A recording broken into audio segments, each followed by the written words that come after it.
আসসালামু আলাইকুম রহমতুল্লাহ। আজকে কথা বলবো কিভাবে দেশি মুরগির বাচ্চার প্রথম 8 দিন যত্ন নেবেন। আর ইনশাল্লাহ এভাবে যদি যত্ন নিতে পারেন তাহলে পরবর্তীতে আপনাদের দেশি মুরগির বাচ্চার রোগবালাই কম হবে এবং বাচ্চাগুলো সুস্থ থাকবে, ইনশাল্লাহ গ্রোথও ভালো আসবে। তো প্রথম দিন যেদিন বাচ্চা ফুটবে আপনাদের, প্রথমে আপনারা পানি দিবেন। 1 লিটার পানিতে আপনারা 1 গ্রাম পরিমাণ লাইসোবিট দিয়ে ভালো করে মিক্স করে মুরগি খাইয়ে দিবেন। এবার আপনি যদি 2 লিটার পানি দেন, 2 লিটারের সাথে 2 গ্রাম লাইসোবিট দেবেন।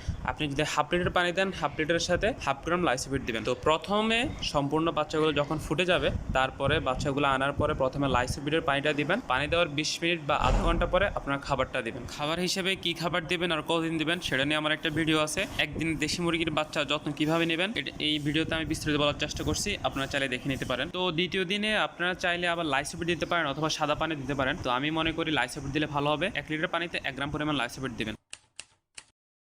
তৃতীয় দিন থেকে পঞ্চম দিন পর্যন্ত আমি সাধারণত থায়াবিন দিয়ে থাকি। বাজারে থায়াবিন অথবা থায়াবিন না পাওয়া যায়। আর এই থায়াবিনটা কাজ করে হচ্ছে মুরগির পা বাঁকা হয়ে যাওয়া, ঘাড় বাঁকা হয়ে যাওয়া, ভিটামিন B1 B2 B6 জনিত সমস্যার সমাধান করে এই থায়াবিন অথবা থায়ামিন।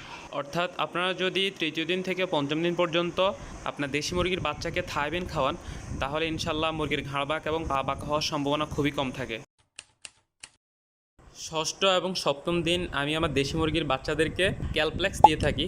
ক্যালপ্লেক্স হচ্ছে ক্যালসিয়াম। আপনার দেশি মুরগির বাচ্চার ক্যালসিয়ামের যে ঘাটতিগুলো এই ক্যালপ্লেক্সের মাধ্যমে পূরণ হয়ে থাকে। যদিও আমি 8 দিনের কথা বলছি, তবে আমার মনে হয় 9 দিনের যে কোর্সটা আমি ভিডিওতে শেয়ার করছি, আপনারা এটা ফলো করলে ইনশাল্লাহ ভালো ফলাফল পাবেন। তো অষ্টম দিন এবং নবম দিন আমরা AD3 দিব। এই AD3 মুরগির ভিটামিন A এবং D এর ঘাটতি পূরণ করে থাকে। আর এটা দেওয়ার ফলে মুরগির পায়ের হাড় মোটা হয়। আপনারা চাইলে অষ্টম এবং নবম দিন এটা দিতে পারেন। আর হচ্ছে দেখেন আমার মুরগিগুলো আলহামদুলিল্লাহ কত চঞ্চল, কত সুস্থ।